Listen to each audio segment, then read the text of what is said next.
Hello and welcome to the short Vort on Parshas Sisa and Purim.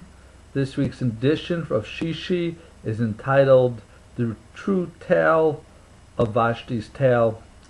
And I'd like to thank Josh Shectar for sharing Rav Gladstein's thoughts that I will paraphrase this week. From Shishi and Perek Lamed Daled, Pasuk of Aleph, it says, Sheish Yamalim Ta'avod v'Yom HaShvi Tishbos v'Charish v'Katcher Tishbos, that 6 days you shall work, and on the seventh day you shall desist. You shall desist from plowing and harvesting. Perfect segue to our story that relates to Purim. That you don't work on Shabbos. That'll work with our story where there was once a Jewish owner of a cow or an ox, and this ox did not work on Shabbos. But at one point, the Jew had to sell the ox to a Gentile. The Gentile worked the ox, and when Shabbos came along, it refused to work. The guy came back to the Jew, and he says, there's something wrong here. Your cow is not working on Saturday days. So the Jew went over to his cow and he says, look.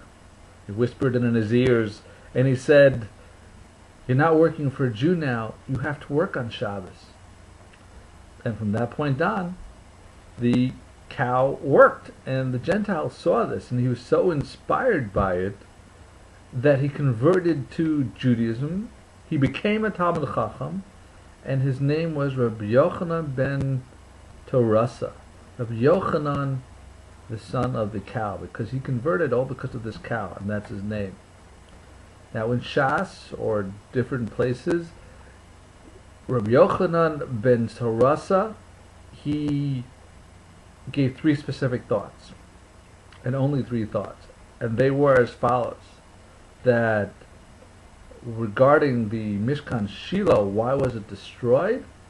So he said for 2 reasons, that after 369 years, because of Gilai Rayos, illicit relations, and because of Bizas Kudshim, disparaging of the holy items, that is why Mishkan Shiloh was destroyed. The second thing he said was that if you speak in public, you have to think through your thoughts 4 times before expressing them. And we learned that from Hashem taught Moshe through 4 times. Rabbi Akiva was once talking to Rabbi Yochanan ben Torasa, and he said, share with me a Dvar Torah. And Rabbi Yochanan answered, I can't, I have not prepared it 4 times. And Rabbi Akiva said that you're right, you're doing the right thing. The third thing that Rabbi Yochanan ben Torasa said was, even though Rabbi Akiva thought that Bar Kochba was potentially the Mashiach, and he thought he was the Mashiach, he said, grass will grow in your mouth before Bar Kuziva is the Mashiach. That he disagreed with Rabbi Akiva about Mashiach coming, about Bar Kochba becoming the Mashiach. Now, according to Rabbi Yonasan Eibshitz, probably all to be disappointed to hear this, but Vashti did not have a tail. However, the Rav Mipano, he's the one who explains all the different Gigulim, the people who came back in different incarnations, and who they came back as. He says that Vashti, she turned into this cow as a Gilgal. Why? Because Mida Keneged Mida. She made Jewish women work naked, aruma, for her, even on Shabbos. So therefore, this cow that didn't work on Shabbos, and cows going around not clothed, so she became this cow. He also says that later on, or we know that Haman's grandchildren learned in Bnei Brak, and he says that Achashverosh in Gilgal was Rabbi Yochanan ben Torasa, that he was actually a Talmud Chacham in another, shall we call it, life. So why did Achashverosh become Rabbi Yochanan ben Torasa? So it actually was as a kapara, it's a tikkun, a correction of the three sins that Achashverosh committed. Achashverosh made a party to celebrate the fact that, well, he made a party, and involved with this party was Gila Rayos and Bizas Kachim. There was immorality going on, and there was the displaying of the Kalim from the Beis HaMikdash, saying, hey, Mashiach's not coming, which is another one of his sins that needed tikkun. So, as a kapara, that's why with the first saying of Reb Yochanan ben Tarasa was that why was the destruction of Shiloh?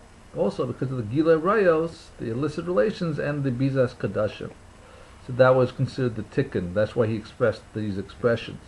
The second thing Achashverosh was a flopper. You know, as soon as someone suggested something, he'd listen. Then he might change his mind. About Vashti, immediately off with her head. About, oh, you want to destroy a nation? Go ahead. And then later on he says, no, the nation can fight back. Kill Haman. So he didn't think when he did things. Therefore, the tikkun was, Rabbi Yochanan Tarasa said that before you think and say something publicly, think 4 times. That'll prevent the flip-flopping. And finally, Achashverosh had calculated the Beis HaMikdash was not being rebuilt. The Mashiach wasn't going to come. So therefore, the tikkun was the third expression of Rabbi Yochanan ben Tarasa, and that was that he had to correct the improper thoughts of Rabbi Akiva regarding Bar Kokhba becoming being the Mashiach, and there he correctly said that he was not the Mashiach. So there you have it. We have a happy ending. Vashti did in fact have a tail in the end because she became this cow that didn't work on Shabbos. Haman's grandchildren were found learning Torah in the Beis Medrash, and Achashverosh became a Talmid Chacham. So have a wonderful Purim, a Freilichen Purim, and a wonderful Shabbos. Thanks for listening.